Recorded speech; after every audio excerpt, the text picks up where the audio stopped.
Well, we're going to be going out in a couple hours here. I just thought this was kind of a fun thing to do as we get near Christmas. We want to talk about the giving spirit. And in the last expansion draft, this team was in the taking spirit. So it was, okay, we're going to come after your best players unless you make us a really good deal here. And some teams made some really good deals. And the end result was that Vegas got an excellent team. So now we're hearing GM saying, we're not going to help out Seattle. So I went back to the same lists. I'm seeing there are certain sites. I know the Score did one with Atlantic teams trying to project who would get taken from rosters in 2021. And the problem is you're projecting who's going to be on the teams in 2021, who's going to be important in 2021. And it's impossible. So I went back and I said, okay, let's say Seattle's coming in instead of Vegas. So instead of these guys, you're getting Seattle. And nobody makes them a deal. And I say, just take whoever you want. So I went through and I picked who I think I would have wanted back then. And I made a couple of changes from where I projected Vegas to be. But at the same time, we knew there were some deals in place for Vegas where they couldn't take certain players. And every time I posted a list of who could go to Vegas, people said, no, there's a deal in place where they won't touch that person. Now those deals won't exist. So my forwards would have been Alex Radulov, who was a free agent that summer. I would have done everything to get him re-signed. TJ Oshie, Josh Bailey. He was available. Of course, there was a deal made to make sure they wouldn't touch him. Jonathan Marchessault. I still take him, even though Florida doesn't offer me a deal. Carl Soderberg, who I know I took Calvin Pickard a couple, back when Vegas was coming in, but okay. So that's the one update that I'm saying, yeah, I do that instead. Nick Bonino from Pittsburgh.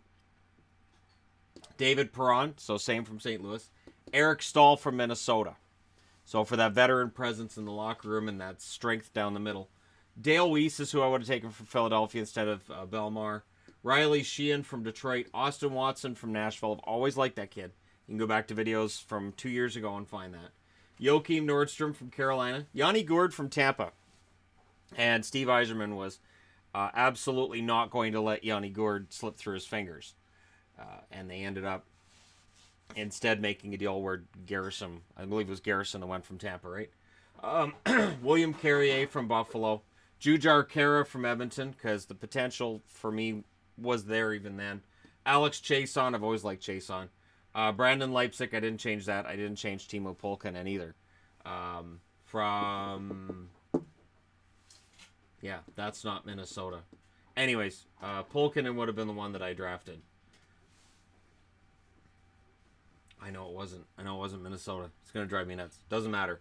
Somebody out there will be like, that's going to drive me nuts too, and they'll just look it up. But I went through the cap-friendly tool to come up with this team, so this is just how it would have worked out. Defenseman, Sami Vatanen from Anaheim. Again, there were deals made to make sure that didn't happen. Mark Mathot, Ottawa. Braden McNabb, L.A. Trevor Van Riemsdyk, Chicago. Jamie Alexiak from Dallas. Lucas Spiza from Vancouver. I thought about Gauntz, and I thought maybe Brandon Gauntz, but Lucas Spiza matches you have to have a certain amount of contracts beyond that one season. And none of the rules are going to change, so that's why I can use the Vegas draft simulator, and that'll work as well. Ben Sherratt from Winnipeg. John Merrill from New Jersey. I didn't change that. And then Dylan DeMello was available from San Jose as well. On the goalies front, I went with Antti Raanta from the New York Rangers, Jonas Korpisalo from Columbus, and Anton Hudobin from Boston. So I miss out on William Karlsson, absolutely. But you come up with a pretty solid team, and here's the thing. This is a lot of forwards. It's a lot of good NHL-level talent. If you, let's say you draft Josh Bailey. He's all right. This kid's got a lot of value. You can then trade him. TJ Oshie, you can then trade him. So you can get all of these players and do exactly what George McPhee did, which was that he had his expansion draft and immediately looked to start moving players. So, again, Radulov, I would do everything I could to re-sign him. And if you don't, you took a shot, right? But you could have a line of Radulov, Bailey, Marchessault. You could have Soderberg. Radulov, Bailey, Oshie, Marchessault, Soderberg. That's 5, and Stahl would have been your top 6. my point is this. I keep hearing Seattle isn't going to get. They're not going to get the same deal. So Seattle will not be able to replicate Vegas' success. Either the next projected lists will be somehow masking some of these players, meaning that you have to make a deal to move these players who you're going to lose for nothing. Or Vegas is going to come into the picture again. Vegas is exempt from this expansion draft. So what that means is Vegas can come in and say, gee, Minnesota, I noticed you guys are going to lose Eric Stahl for nothing. We're exempt from the expansion draft. Can we talk? And you could potentially, if you're George McPhee, pick up Eric Stahl, and you might get him for below market value because maybe no other team's going to want him. And again, we're going back to 2017, right? So we're not talking about like in 2021 where his value would be lower. My point is you're going to have a very solid team for Seattle right out of the gate. They're spending $650 million. They are going to be a good team out of the gate. This goaltending here, Ronta, Korpisalo, and Hudobin, that's not bad. Not bad. It's not Marc-Andre Fleury, I agree, but it's younger than Marc-Andre Fleury. And Korpisalo, Hudobin. Hudobin right now is 32. Marc-Andre Fleury is 33. The thing for me was with Boston, I didn't see a whole lot of guys that were exposed by Boston in the last expansion draft that I would have zeroed in on rather than Hudobin. And of course for Dallas, I went with Jamie Alexiak, whereas they took Cody Eakin. Cody Eakin had a bad year with Dallas the year before the draft. So again, I could have turned around and gone with Cody Eakin and made this team look even better. But I tried to make it realistic to where we were at the time the expansion draft took place. Tried to get young players. I still managed to get 20 players that were under contract beyond July 1st of 2017. And this is a team that matches the salary cap. So they're above the floor. But there still would have been a lot of cap space there to potentially add to this team in free agency that summer. Seattle's going to be dangerous. And it is going to cause some teams to have conniptions when we get around to that time of year.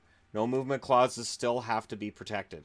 That's absolutely, they've said there's going to be no change between the last expansion draft and this one. And of course, Dion Phaneuf wouldn't waive his no movement clause, which is why Mark Mathot was still available when Vegas got to the table. And it would have been interesting if Phaneuf had been available and if Vegas had taken Phaneuf. How would that have turned out? So it's an interesting topic. This is as far into it as I can go because we don't know. We have no idea where this is going to end up, right? But again, it's fun to look at. Let me know what you guys think. So again, it's through Cap Friendly. It's the same tool for the Vegas mock expansion draft that I was using before the expansion draft.